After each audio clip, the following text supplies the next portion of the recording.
Hello दोस्तों, स्वागत है आपका अपने YouTube चैनल सीखो इंग्लिश 007 में।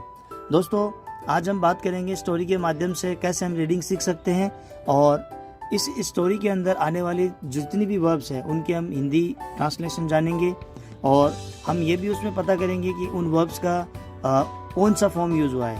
आपको पता है आपकी वर्ब्स के 3 फॉर्म होते हैं, बेसिकली फर्स्ट, सेकंड, थर्ड, वैसे 5 होते हैं। तो इसमें कौन सा फॉर्म यूज़ हुआ है और उसका फर्स्ट फॉर्म यानी बेस फॉर्म कौन सा होता है। साथ ही साथ इसमें हमें उन वर्ब्स के ज़रिए सेंटेंस को भी सीखने में मदद मिलेगी कि कौन सा टेंस है, वाक्यों का प्रारूप कौन सा है। तो बिना देरी के शुरू करते हैं और आपको समझने में हेल्प होगी और ट्रांसलेट करने में आसानी होगी। ठीक है, तो चलिए बिना देरी के स्टार्ट करते हैं। हमारी स्टोरी का नाम है the bear and 2 friends. Story बड़ी फेमस है, आपने इसका ऑलरेडी पहले भी सुना होगा नाम और स्कूलों में पढ़ा होगा। दोस्तों, ये वीडियो किसी पर्टिकुलर स्टूडेंट्स के लिए नहीं है, सभी के लिए है। सभी इस वीडियो की मदद से हेल्प से अपना इम्प्रूवमेंट कर सकते हैं इंग्लिश में। तो पहला सेंटेंस हमारा बिना देरी के स्टार्ट करते हैं। Once there were 2 friends. अब यहाँ पे वर आने का रीजन है कि यहाँ पे सब्जेक्ट जो है हमारा 2 है ना, तो प्लूरल फॉर्म है इसलिए वर आ जाएगा। और वर, वॉज और वर होती है दोस्तों बेसिक, ये बी फॉर्म होती है। ये बेसिक सी बात है ना, ये वर्ब की बी फॉर्म होती है। ये देखो, ये रही आपकी बी फॉर्म। बी यानी वॉज और वर, ये पास्ट में और प्रेजेंट में होती है तो इजेमार। तो इसका मतलब होता है था, थे या थी। अगर सिंगुलर फॉर्म में तो था, लड़का है तो लड़की है, तो लड़की है तो थी, और प्लूरल है तो थे। ठीक है, तो यहाँ पे वर यूज हुआ है। तो वंस देयर वर 2 फ्रेंड्स। एक बार की बात है, एक बार 2 दोस्त थे। They decided to go on holiday. अब यहाँ पे डिसाइड है तो दोस्तों यहाँ पे पहले और दूसरे सेंटेंस में दोनों में पास्ट सिंपल का यूज हुआ है। अब पास्ट सिंपल अगर आप लोगों को नहीं पता है तो मैं बता देता हूँ पास्ट सिंपल का क्या प्रारूप होता है। ये हमारा पास्ट सिंपल है और दोनों ही सेंटेंस दोस्तों अफर्मेटिव है, तो ये समझने में हमारे लिए आसानी रहेगी। इसका स्ट्रक्चर देखो, सब्जेक्ट, वर्ब की सेकंड फॉर्म प्लस ऑब्जेक्ट। ठीक है, हमारा इसमें सब्जेक्ट के साथ में वर्ब की सेकंड फॉर्म है और ऑब्जेक्ट दिया हुआ है। सेकंड वाले सेंटेंस में भी सब्जेक्ट और वर्ब की सेकंड फॉर्म है। इट मीन्स ये भी हमारा पास्ट सिंपल का है, तो दोनों में पास्ट सिंपल यूज हुआ है। Once there were 2 friends, एक बार 2 मित्र थे। They decided to go on holiday. उन्होंने निश्चय किया, और यहाँ पे डिसाइड का मतलब होता है दोस्तों निश्चय किया, लेकिन इसकी फर्स्ट फॉर्म होती है डिसाइड, यानी जिसका मतलब होता है निश्चय करना। ठीक है, तो 2 दोस्त थे, उन्होंने निश्चय किया हॉलीडे पर जाने का। They had to cross a forest to reach their holiday spot. तो दोस्तों यहाँ पे had जो है वो पास्ट परफेक्ट के लिए यूज होता है, ये रहा had to, लेकिन यहाँ पे 2 की फॉर्म में है। इसका मतलब होता है, सेंस होता है इसका कि उनको करना पड़ा था, यानी हॉलीडे पर जाने के लिए उन्हें जंगल का रास्ता चुनना पड़ा था।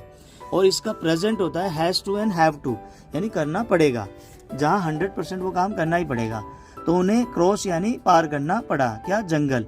टू रीच, पहुँचने के लिए, अपने हॉलीडे स्पॉट तक पहुँचने के लिए उनको जंगल का रास्ता चूज करना पड़ा।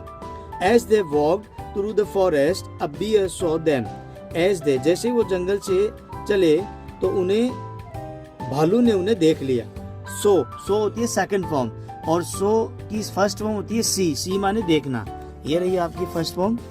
सो यानी सेकंड फॉर्म देखा और फर्स्ट फॉर्म होगी देखना। और जैसे ही वो और वॉक्ड आया है तो वॉक्ड भी होती है सेकंड फॉर्म यानी चले, और वॉक्ड की फर्स्ट फॉर्म होती है वॉक यानी चलना। तो जैसे वो जंगल की ओर बढ़े तो एक भालू ने उन्हें देख लिया, और भालू देखने के बाद में the bear came closer to them.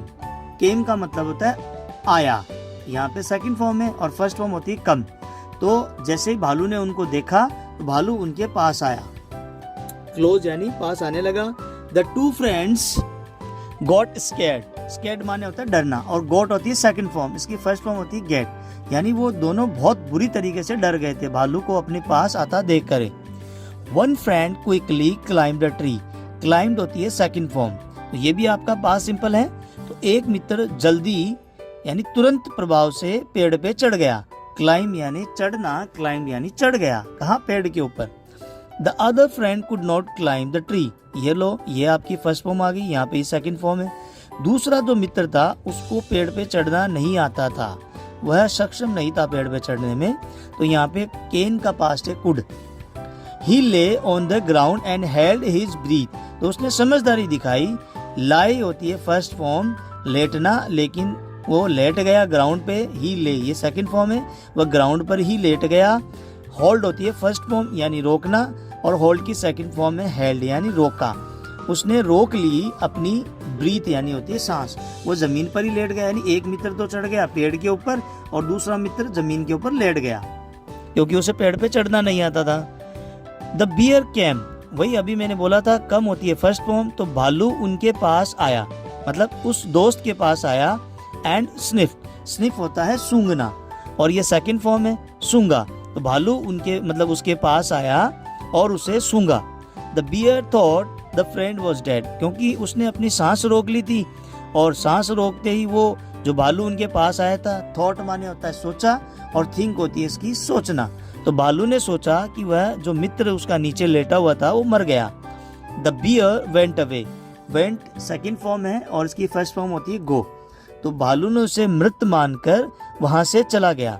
The friend on the tree came down and asked, तो जो पेड़ पे बैठा हुआ जो मित्र था वो नीचे आया। केम डाउन, डाउन यानी नीचे, केम यानी आया। आस्क्ड, आस्क्ड है सेकंड फॉर्म, इसकी फर्स्ट फॉर्म होती है आस्क यानी पूछा, तो वह नीचे आया और अपने नीचे लेटे हुए मित्र से पूछा What did the bear whisper into your ears? Whisper का मतलब होता है फुसफुसाना, यानी धीमी धीमी आवाज में, फुसफुसाहट भरी आवाज में अपने नीचे लेटे हुए मित्र से पूछा कि भालू ने तुम्हारे कानों में क्या कहा। तो मित्र ने उत्तर दिया, the friend replied still sitting on the ground, वह जमीन पर ही बैठा हुआ था, उसने बैठे बैठे ही उसे रिप्लाई दिया। रिप्लाइड सेकंड फॉर्म है और रिप्लाई होती है फर्स्ट फॉर्म। रिप्लाई यानी उत्तर देना और रिप्लाइड यानी उत्तर दिया। Still sitting on the ground, ground पे बैठा बैठा उसने उत्तर दिया। The bear asked me to keep away, keep away का मतलब दूर रहना, तो भालू ने उससे क्या कहा कि दूर रहो फ्रॉम फ्रेंड्स लाइक यू, यानी तुम्हारे जैसे दोस्तों से दूर रहो। और इस कहानी का हमारा मॉरल क्या है दोस्तों, true friend is the one who always supports and stands by you in any situation, यानी आपका जो सच्चा मित्र है वो आपको हमेशा सपोर्ट करेगा और आपकी हर सिचुएशन में आपके साथ खड़ा रहेगा। तो दोस्तों ये थी हमारी आज की कहानी, जो थी पूरी की पूरी प्रेजेंट सिंपल और पास्ट सिंपल।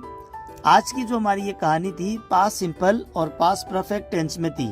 तो दोस्तों आपने देखा होगा इस स्टोरी के माध्यम से आपको ये पता चला होगा कि सेंटेंस का जो हमारा प्रारूप होता है वो कैसे हम बना सकते हैं। इसकी हेल्प की मदद से आप और भी तरह के सेंटेंस बना सकते हैं। आपकी सिचुएशन माइंड में होनी चाहिए और उम्मीद करता हूँ आपको ये वीडियो पसंद आया होगा। तो वीडियो पसंद आया तो आप वीडियो को लाइक करें, चैनल को सब्सक्राइब करें और कमेंट करके जरूर बताएं कि आपको कौन सी चीज़ अच्छी लगी और कौन सी चीज़ बेकार। अगर आपको किसी और टॉपिक पे वीडियो चाहिए तो कमेंट करके जरूर बताएं, मैं आपके लिए वो वीडियो जरूर बनाऊंगा। ओके दोस्तों, धन्यवाद।